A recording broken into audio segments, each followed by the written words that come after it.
Bonjour à tous et bienvenue dans cet épisode hors série de Heal You. J'ai pris l'habitude de vous raconter des histoires extraordinaires sur des patients eux-mêmes hors du commun. Déjà, j'espère que ça vous plaît. J'aimerais vous dire que pour moi, il s'agit d'épisodes importants.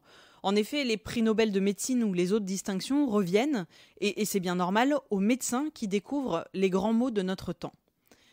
Pourtant, derrière ces médecins, il y a souvent des patients atteints de ces mêmes maladies qui ont parfois permis de grandes découvertes. Et c'est de ces patients dont je vous parle dans ces hors-séries.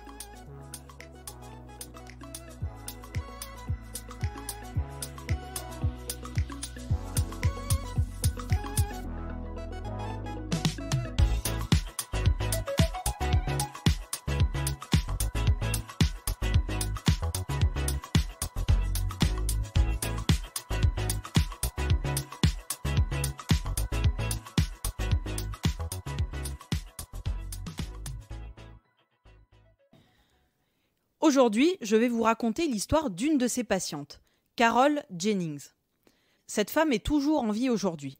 Elle a révolutionné la recherche sur la maladie d'Alzheimer. Son histoire commence dans les années 1980. Carol Jennings est une maîtresse d'école. Elle vit à Nottingham, au centre de l'Angleterre. À l'époque, la maladie d'Alzheimer est diagnostiquée chez son père. L'homme n'a pas encore 60 ans. C'est ensuite au tour de plusieurs membres de la famille de Carol Jennings, oncles et tantes, de présenter les symptômes de cette maladie. Tous ont alors entre 54 et 58 ans. Carol Jennings commence donc à se poser des questions. Elle se souvient même d'ailleurs que son grand-père, plus jeune, avait lui-même présenté des symptômes similaires. En 2010, dans une vidéo pour un cours en ligne The Many Faces of Dementia de l'University College London, l'UCL, elle raconte: And I put two and two together and thought there's something funny going on here. This is the same family developing the same symptoms at a similar age. There must be something that is going on here. I made a family tree. I found out lots of names and I thought this was interesting to someone. Donc elle dit ici: j'ai fait le rapprochement et j'ai pensé qu'il se passait quelque chose de bizarre ici. C'est la même famille développant les mêmes symptômes à un âge similaire. Il doit y avoir quelque chose là-dessous. J'ai fait un arbre généalogique, j'ai découvert beaucoup de noms et j'ai trouvé que c'était intéressant pour quelqu'un qui pouvait faire quelque chose.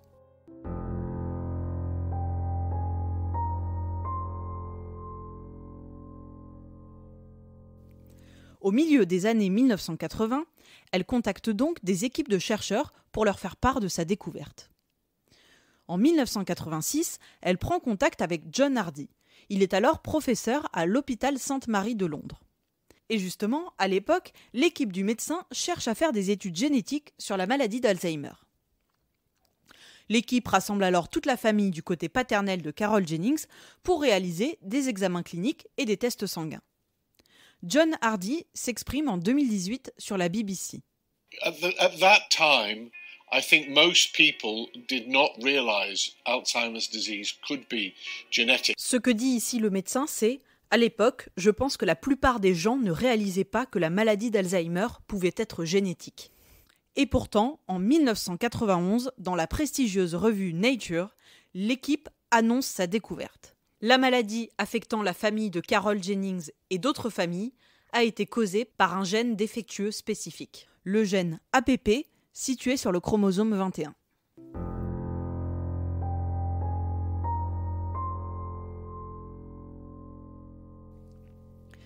C'est donc la première fois qu'un lien est établi entre une mutation génétique et la maladie d'Alzheimer. Alors attention, aujourd'hui, la quasi-totalité des formes de la maladie d'Alzheimer ne sont pas d'origine génétique. Globalement, dans cette maladie, on distingue les formes dites classiques des formes génétiques, qu'on appelle aussi héréditaires. Les formes héréditaires concernent seulement 1,5 à 2% des malades d'Alzheimer, selon l'INSERM.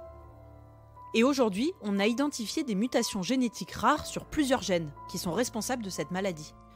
Alors attention, pour bien préciser, les mutations sur ces gènes, c'est pas seulement des facteurs de risque, c'est vraiment des causes de la maladie. On va le dire autrement, si vous avez un seul de ces gènes défectueux, malheureusement, vous allez développer la maladie. On parle pas là de facteurs de risque, c'est pas seulement que vous allez avoir plus de risques de développer la maladie, mais c'est que un jour, vous présenterez les symptômes de la maladie d'Alzheimer. Il faut savoir que les formes héréditaires, elles sont précoces, c'est-à-dire que la maladie se déclare presque toujours avant 65 ans et plutôt aux alentours de 45 ans, c'est-à-dire vraiment super tôt quoi. Et puis évidemment, ces formes héréditaires, comme leur nom l'indique, elles touchent plusieurs membres d'une même famille.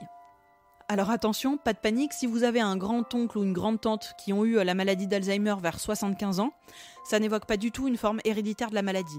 Par contre, si vous déclarez la maladie vers 50-60 ans alors que vos parents ont déjà été suivis à peu près au même âge, là, il faut envisager la présence d'une forme héréditaire. Mais qu'en est-il donc pour les 98% et quelques de patients qui restent, c'est-à-dire ceux qui présentent une forme dite classique de la maladie? Eh bien pour eux, c'est encore un grand mystère. On a trouvé des facteurs de risque génétiques, environnementaux, c'est-à-dire que si vous avez ces facteurs de risque, vous aurez plus de risques de développer la maladie, mais on n'a pas trouvé de lien direct entre une cause et la maladie d'Alzheimer.